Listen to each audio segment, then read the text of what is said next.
colleague, the former Senate President, our distinguished colleague from Sorsogon, no other than Senator Francis Cheese Escudero. Yes, the gentleman from Sorsogon, Senator Francis Escudero, is recognized.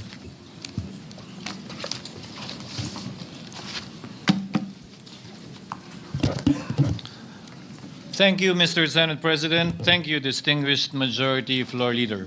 I rise to make a brief manifestation in response to the events of recent days.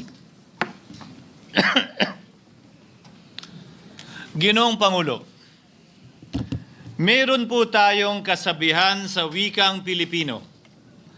Kapag nagturo ka ng daliri sa iba, may tatlong daliri na nakaturo palagi pabalik sa iyo. Sa mga nakaraang linggo, malinaw na nililihis ang galit ng taong bayan tungkol sa mga ghost at substandard flood control projects mula sa mga totoong may kasalanan patungo sa Senado at sa ilang mga miyembro nito. Tila pilit na ginagawang panakipbutas, ika nga at fall guy, at diversyon ang mga senador palayo sa Kamara at sa mga tunay na may sala. Klarong-klaro po ang script nito. Ipitin ang tatlong dating DPWH officials, pakantahin sa kanila, mema banggit lang na senador, habang pinagtatakpan ang mga congressman na tunay na kasabwat nila sa mga lugar na ginagalawan nila. Simple ang patunay dito. Kapanipaniwala ba na wala silang kinausap na kahit isang congressman nakaupo na totoong may hawak ng mga distrito sa lugar na ginalawan nila sa hinaba-haba ng testimonya nila dito o sa Kamara? Banggit sila ng banggit, name drop sila ng name drop ng pangalan ng senador. Maski na klaro naman kung inyong papakinggan na wala silang masabing direktang nakausap o binigyan ng anuman. Lahat ito para lamang ipako ang mga senador sa media at sa publiko at ilayo ang atensyon sa Kamara at mga congressman. Bakit nga ba? Dahil tila mas malaking isda, ika nga, mas mataas, mas kilala ang mga senador kumpara sa congressman? Umaasa sila na maiibsan ang galit ng tao sa kanilang mga anomalya ukol sa flood control at tuluyan na silang makakatakas mula sa anumang pananagutan. Isang tao lamang, Ginoong Pangulo, ang nasa likod ng script at sarswelang ito.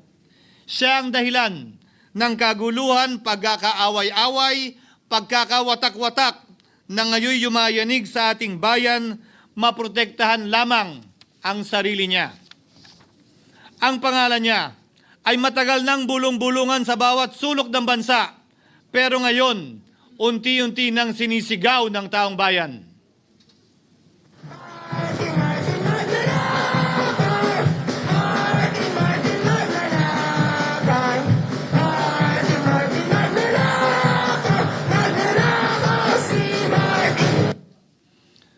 Pero Ginoong Pangulo, minamahal kong kasamahan, bakit tila sa Kamara, dito mismo sa Senado at sa ilang media ay hindi pa din nila kayang sambitin ang pangalan niya?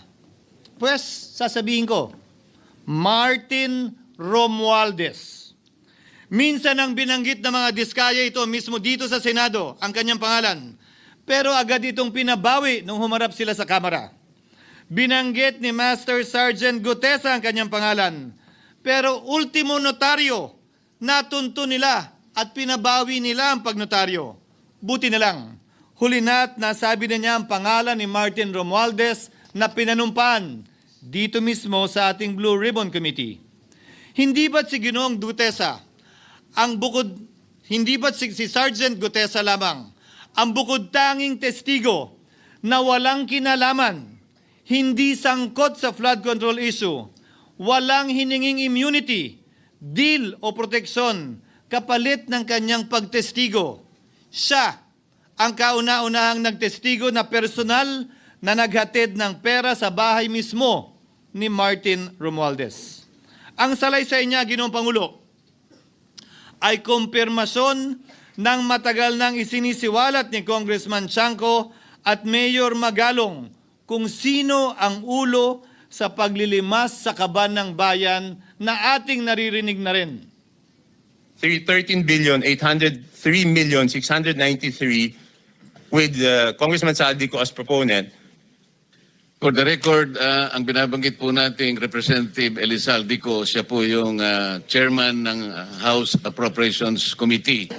Wala kaduda-duda yan. Ito nga, hirap na hirap silang banggitin pa yung isa sa mga mastermind nila dyan, si Saldico. Hirap na hirap pa silang banggitin.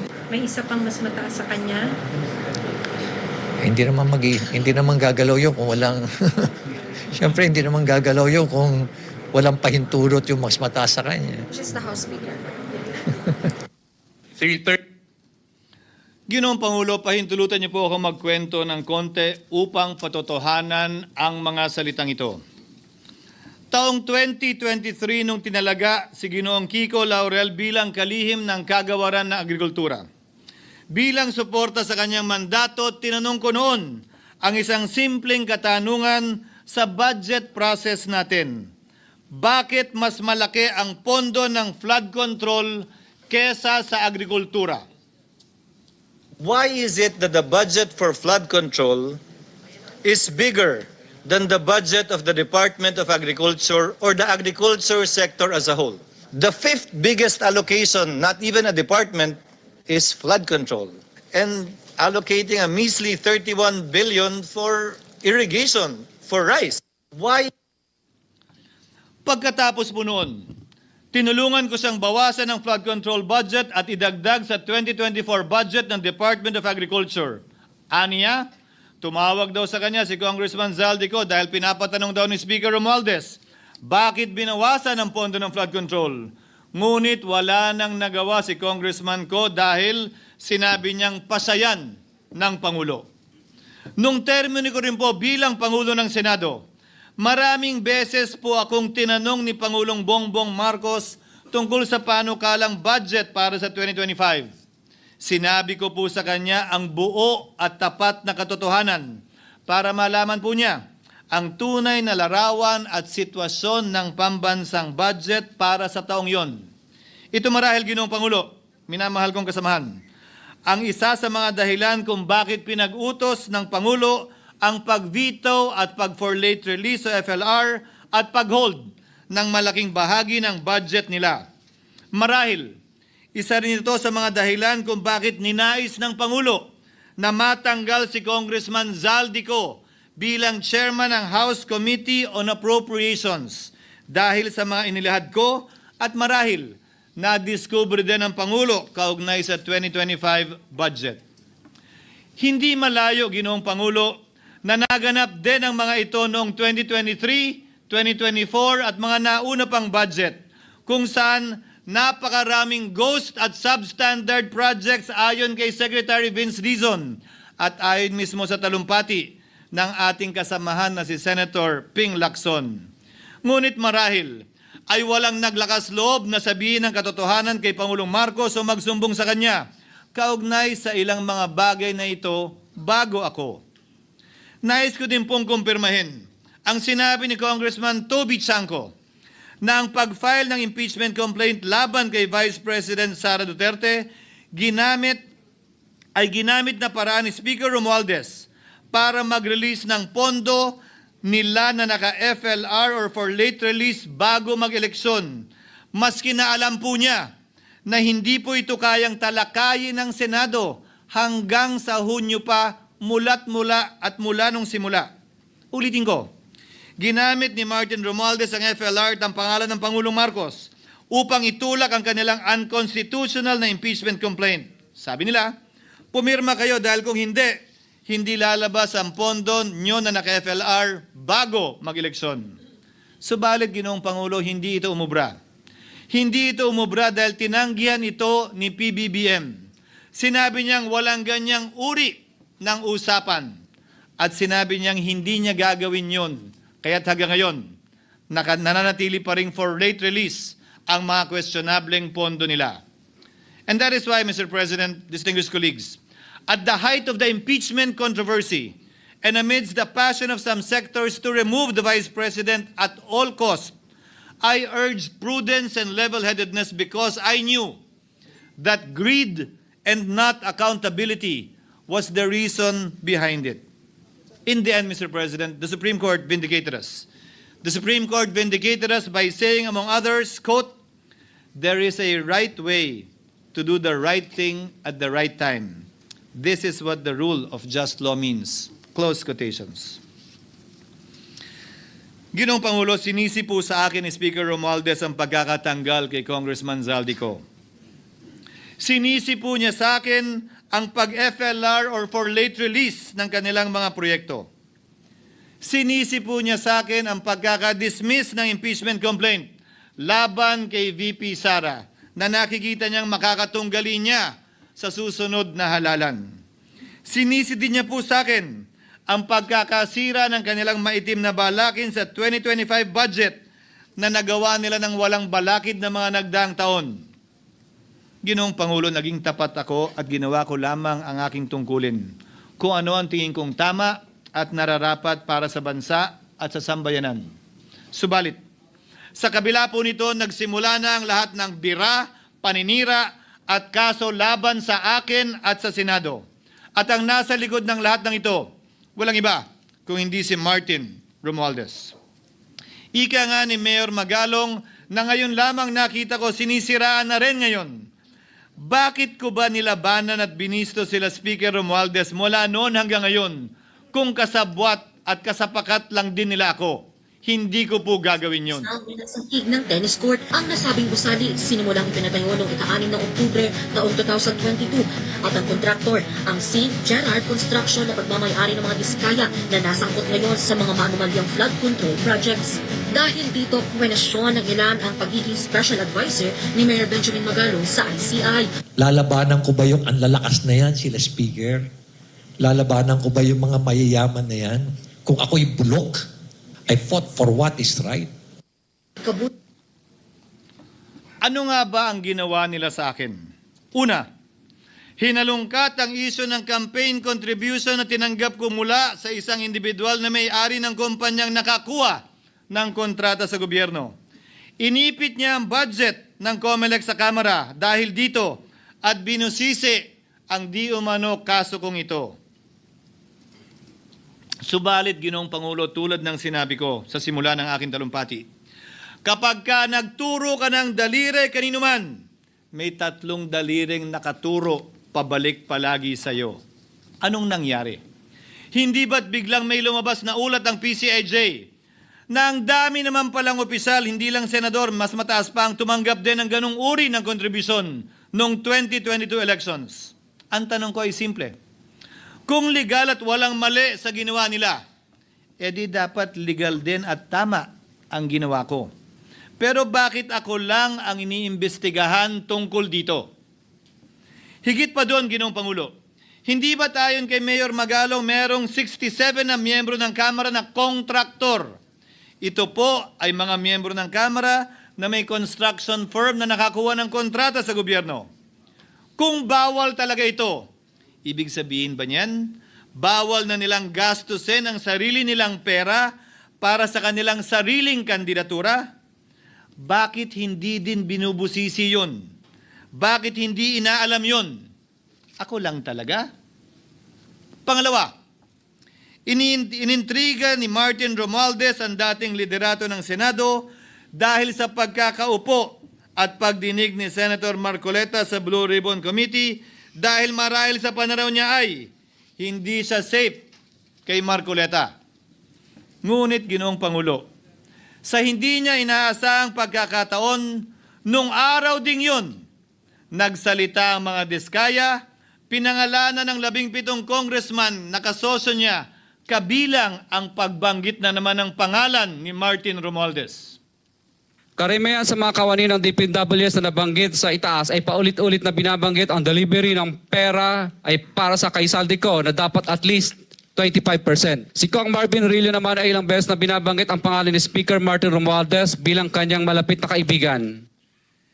Isa na naman po itong patunay, Ginoong Pangulo. Kapag ka nagturo ka ng daliri sa iba, may 3 daliring nakaturo pabalik sa'yo. Pangatlo, sa pagdinig ng Blue Ribbon Committee kung saan niname drop ako ni Yusek Bernardo, bagaman inamin niyang personal na mismo na hindi niya rekta kung nakausap o binigyan ng anuman, bigla namang tumestigo si retired Master Sergeant Gutesa at muling pinangalanan si Martin Romualdez na hinahatiran daw niya ng pera sa mismong bahay nito. Ang bawat malita ay may lamang humigit kumulang 48 million pesos. Kalimitang dinadala sa bahay ni Congressman Saldico, ibababa lamang namin ay 35 maleta para i-deliver sa bahay ni House Speaker Martin Romualdez. Gamit ang script niya sa pagturo sa akin, ayan na naman. May 3 daliring nakaturo palagi pabalik sa kanya tuwing ginagawa niya yan. Ulitin ko po for the record, Ginoong Pangulo, ang sinabi ni retired Master Sergeant Gutesa. 35 maleta ng pera na naglalaman na mahigit kumulang 48 milyong piso bawat isa o kulang-kulang 1.7 billion pesos sa isang delivery. Ay di umano hinatid niya sa iba't ibang bahay, sa iba't ibang pagkakataon ni Martin Romualdez. Subalit, sa kabila ng lahat ng ito, hindi ba nakapagtataka? Bakit hindi sinasama si Martin Romualdez sa anumang investigasyon? DOJ man, NBI man, AMLAC man. No ako po ay pinuntahan, no ako po ay dumalo sa imbitasyon ng ICI bilang resource person. Binanggit ko at tinanong ko din ito sa kanila. Ganito ba katindi ang kapangyarihang hawak ni Martin Romualdez? Na bagaman hindi siya speaker, tila the name that cannot be mentioned pa din siya at nagagawa pa din niya ang nais niya kaugnay sa isang mapamiling hustisya o selective justice. Halimbawa, bakit ang daming kondisyon bago ipasok ang mga diskaya na nagpangalan sa maraming congressman sa witness protection? Pero pag si Alcantara, Hernandez at Bernardo, walang ganong kaparehong kondisyon. Bakit hiniling agad ang freeze order di umano para sa asset ng mga name drop na senador? Pero maliban kay Congressman Zaldico na mukhang nilalaglag na nila, ni isang congressman walang request para sa freeze order. Pagdating naman kay Martin Romualdez na dineliveran ng bilyong piso sa bahay mismo niya, ang sabi ay, quote, "We will work on it lang." Bakit interesado ang lahat sa 6 na senador na idadawit di umano ni Bryce Hernandez na handang-handa tayong alamin sana kung sino-sino sila para mapagpiestahan natin sila? Pero nung sinabi ni Bryce na hindi pala senador, kung hindi kongresista lamang ang papangalanan niya, aba, biglang naglaho ng parang bula ang atensyon. Parang wala na nagtanong. Parang wala ng interes para alamin, sino-sino nga ba yung mga yan? Kung ako po yung tatanungin nyo, alam ko merong 6 na senador eh. May nagtatanong sa akin, bakit wala si Cheese? And my answer to that is, I'm almost sure, no, probably hindi ma-mention si Cheese simply because walang insertion doon.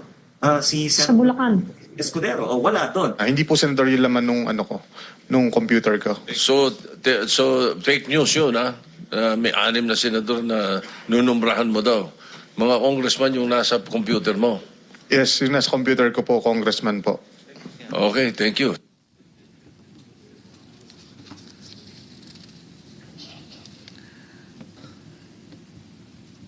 Nagkataon lang ba, Ginoong Pangulo, na ang mga nakaupong senador na dinidiinan sa ngayon ay ang dating Pangulo, dating pro tem, dating punong mayoriya ng Senado, na lahat nagkataon din lang ba na bumoto kontra sa depektibong impeachment ni Vice President Duterte o talagang tinumbok lang kami? In other words, Mr. President, are we truly for transparency and accountability, or are we merely offering a politically convenient sacrificial lamb in an attempt to appease the rage of the people? What is painful, Mr. President, is that along the way, reputations have been disparaged and tarnished. Innocent persons have been implicated, and the Senate is slowly but surely being destroyed. Nagkataon lang po ba na ang lahat ng ito o ito'y sumusunod sa isang script, direksyon at basbas ni Martin Romualdez? Sa kanyang script na naglalayong ilihis ang galit ng bayan mula sa kanya at sa mga kasabwat niya at ituro ito sa Senado at mga senador. Ginoong Pangulo, ang script at sarswelang ito ay di uubra dahil napakalayo po nito sa katotohanan. Napakasama sa panlasa at tinitiyak ko sa inyo, hindi po ito matatanggap at lulunukin ng sambayanang Pilipino. I've been in public service for 27 years. I've never been accused nor charged with corruption. This is the sterling record which they are trying to tear down, and I tell you, they will not succeed. I will defend myself, Mr. President, against these malicious and false allegations. In fact, I have already filed and will be filing necessary and appropriate charges against my accusers and prove them wrong. And with the help of the Almighty, I will be vindicated and declared innocent, I am sure. Kaya ko po ipagtanggol ang sarili ko, Ginoong Pangulo. Ngunit, Ginoong Pangulo, sino po ang nagtatanggol sa ating institusyon? Kaya't ang aking tanging hiling po sana sa inyo, Ginoong Pangulo, at sa ating mga kasamahan sa Senado. Labanan po ninyo at huwag niyong pahintulutang ang mapamiling hustisya na lantarang nangyayari sa harap natin ngayon. For what is happening now is selective justice and mob justice. Members of the Senate have been thrown off a cliff before the court of public opinion in an attempt to mollify the people's rage, thereby covering up the real perpetrators and giving them a chance to get away. Mr. President, I will not allow justice to be weaponized against the innocent to protect the guilty. Because this corrodes the legitimacy of the law before our people's eyes. Wala pong naniniwala. Bagkos lahat nagtatanong, bakit walang congressman nakasama sa investigasyon? But what about the other congressmen in Bulacan? Why haven't they been questioned? Called out, yeah. You think that they do not know what's going on? Ginoong Pangulo, mga minamahal kong kasamaan, huwag po tayong sumunod sa script ni Martin Romualdez. Labanan po natin ang script na ito. Pasagutin at imbestigahan lahat ng niname drop at nabanggit, congressman man, senador man at iba pang opisyal, at dapat kasama dito si Martin Romualdez. Ginoong Pangulo, hindi ba natin nakikita na pili tayong pinag-aaway-away? Mayaman, mamamayan laban sa lingkod bayan, lokal laban sa nasyonal na opisyal, congressman laban sa kapwa congressman, at ngayon, senador laban sa kapwa senador, pamilya laban sa pamilya, Pilipino laban sa kapwa Pilipino. Ginoong Pangulo, tandaan po natin, mas madaling manipulahin at ang nag-aaway at nagkakawatak-watak na bansa. At ito ang eksaktong gusto nilang mangyari. Ito, sa aking paniniwala, ay bahagi pa din ng script at sarswela na nais palaganapin ni Martin Romualdez upang lituhin, guluhin, linlangin at sirain ang ating lipunan at bansa para lamang huwag siyang mabisto. Sana ay huwag nating payagang mangyari ito. Ginoong Pangulo, tulad ng sinabi ko sa simula ng aking talumpati, sa kada mapang-akusa at mapanghusgang daliri na ituturo ninyo sa inyong kapwa, lalo na kung walang basihan, merong 3 daliring palaging nakaturo sa iyo pabalik. Sana po, maging mapanuri tayo. Huwag dali-daling magturo at maghusga dahil lamang sa napakinggan. Huwag tayong sumabay, kumampi, at magpadala sa script at sarswela ni Martin Romualdez. Kung kayo ay kakampi ni Martin Romualdez, pues sumunod kayo sa gusto nila. Una, Maniwala kayo sa mga sinasabi ng testigo niya na nagtuturo lamang sa mga senador. Pangalawa, ibuhos niyo ang galit niyo sa Senado at ng mga senador at palayo kay Martin at sa mga congressman. Pangatlo, pagdudahan at sirain niyo si Sergeant Gutesa na bukod tanging hindi nakinabang at walang bahid at hiningi anumang kapalit sa pagsabi ng katotohanan. Pangapat, huwag niyong payagang mabanggit man lang ang pangalan ni Martin Romualdez. Panglima, huwag niyong payagang ipatawag si Martin Romualdez sa anumang investigasyon. Pang-anim, huwag niyong payagang imbestigahan si Martin Romualdez at mga kasamahan niya saan mang lugar. Ako, Ginoong Pangulo, hindi ako kakampi ni Martin Romualdez. Kaya lalabanan ko siya at lahat ng panglilinlang niya. Una, papatunayan kung hindi totoo ang mga panggigipit at paninira ng mga testigo niya laban sa akin at mga senador. Pangalawa, tututulan ko ang paglilihis at diversyon na ginagawa niya palayo sa kanya at sa Kamara. Pangatlo, hindi ko papayagang sirain ang mga senador pag away-awayin tayo at sirain ang institusyon ng Senado. Pangapat, pinaniniwalaan ko at saludo ako kay Sergeant Gutesa at iba pang katulad niya sa paglabas ng katotohanan. Panglima, hindi ako matatakot banggitin ng paulit-ulit ang kanyang pangalan, Martin Romualdez.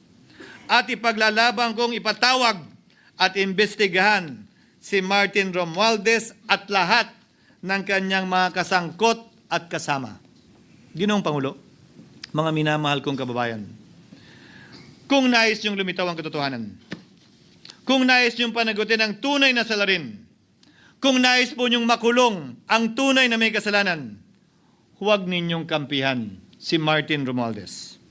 Punitin natin ang script ni Martin Romualdez at higit sa lahat, huwag magpadala, huwag sabayan, huwag maniwala sa sarswela na nilalako ni Martin Romualdez.